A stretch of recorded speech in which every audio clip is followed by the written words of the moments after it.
என்னங்க? உனக்கு ஒண்ணு தெரியாத? என்னங்க? என் பொண்டாட்டி இந்த தீபாவளிக்கு ஜாக்கெட் தைக்க சொல்லி அளவு ஜாக்கெட்டை கொடுத்தாடா. சரி. நான் டைலர்கிட்ட போய் கொடுத்தேன்.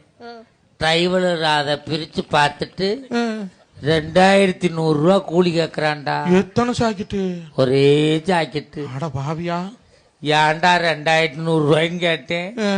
சார், உங்க டீச்சர் ஜாக்கெட்ல ஜன்னல் வைக்க சொல்லியிருக்காங்க. ஆசாரி கூலி 1100, கொத்தனார் கூலி 800, என் கூலி 300 நான்டா. சரி. கொடுத்துட்டு வந்துட்டேன்டா. தீபாவளிக்கு முதல் நாள் நைட்டு கொண்டாந்து ஜாக்கெட்டை கொடுத்தான்டா. சரி. காலையில ஜாக்கெட்டை போட்டுக்கிட்டு முந்தானே எடுத்து போத்திக்கிட்டு வர்றா மாப்பிள்ள. இப்படியா? ஆமா மாப்பிள்ள. ஏனுங்க?